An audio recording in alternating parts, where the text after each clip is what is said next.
KB국민은행의 노사 갈등이 합의점을 찾지 못하고 깊어지고 있는 가운데 경고성 총파업이 하루 앞으로 다가왔습니다.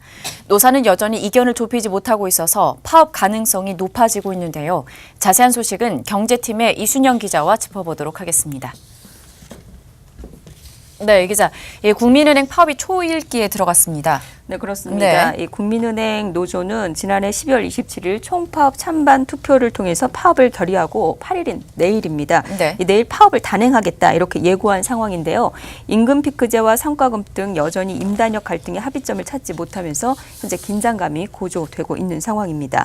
이 노조는 오늘 오후부터 잠실 학생체육관에서 파업 전야제를 열고 조합원들이 밤새 집회에 나설 계획입니다.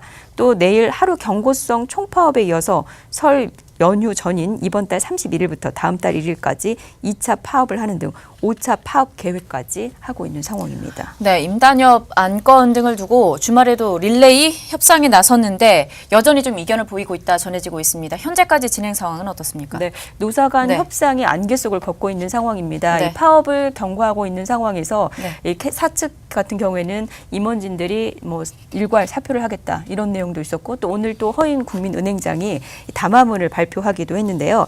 일단 국민은행 노사는 현재 임금 인상과 페이밴드 폐지 또 임금 피크제 진입 시기 유예 등 핵심 안건에 대해 이견을 보이고 있는 모습입니다. 이 노조는 현행 기준에 따라서 기본급의 300% 수준의 성과급을 지급해야 된다 이렇게 주장을 하고 있는데요. 이런 노조의 입장과 관련해서 이제 사측에서 오늘 허인 은행장이 국민들의 그 임원들의 임직원들에게 의견을 밝혔습니다. 사내 방송을 통해서 파업보다는 지혜로운 선택을 해달라 이렇게 요청하는 이 방송을 하게 됐는데요. 이 고민을 거듭한 결과 페이밴드 논의 시작과 임금 피크 진입 시기 일치와 함께 최종적으로 보로금의 시간내 수당을 더한 300%를 제한했다 이렇게 허인 은행장을 밝혔습니다. 또 허 은행장은 페이밴드는 노동조합과 앞으로의 시간을 두고 논의해 나갈 것이라고 밝히면서 페이밴드가 직원의 급여를 줄이기 위한 수단이 아니라는 점을 강조하는 등 일단 파업을 좀 저지하려는 이런 움직임 요청을 하는 모습이었습니다. 네. 오늘 새벽까지 이어진 협상에서도 이견을 좁히지 못했던 노사는 현재 11시 30분, 오전 11시 30분부터 현재 대화를 속개한 상황입니다. 하지만 오늘 대화까지도 만약에 결렬될 경우에는 노조는 결국 계획대로 내일 파업에 돌입할 것으로 보입니다. 결국 노조가 실제 파업을 이제 강행을 하게 된다면은 실질적으로 이제 고객들의 피해를 입을 수 있는 것은 자명한 사실 아닌가요? 네, 그렇습니다. 특히 온라인으로 처리할 수 있는 없는 개인 대출과 또 외환, 기업 대출 등의 서비스를 이용하는 고객들의 타격이 상당히 좀 클 것으로 보이는데요. 이에 따라서 국민은행은 협상을 하는 한편 또 파업 가능성을 열어두고 비상경영위원회를 꾸리는 등 대응책 마련에 나섰습니다. 각 지점에 내일 파업 가능성을 언급하는 전단지를 배포해서 문 앞에 부착을 해뒀고 또 지점장 등 관리 직급과 파업 불참자를 창구에 전진 배치하는 등 대응책을 준비 중입니다. 네, 파장이 좀 적지 않을 것으로 보여지고 있는데 그런데 이번 파업을 두고 귀족 노조다 이런 말이 있습니다.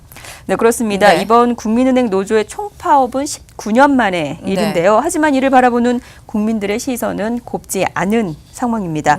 국내 시중은행들이 이자 장사로 막대한 이익을 올린 상황에서 성과급 지급을 돕고 파업을 강행하고 있기 때문인데요. 특히 국민은행 직원 평균 연봉이 9,100만 원으로 억대에 육박하고 있어서 1억 원에 가까운 연봉을 받는 이들이 고객 불편을 무시하고 고객을 볼모 삼아서 파업을 강행하는 것은 고객의 신뢰와 정당성을 얻기에는 명분이 약하고 설득력이 떨어진다는 지적입니다.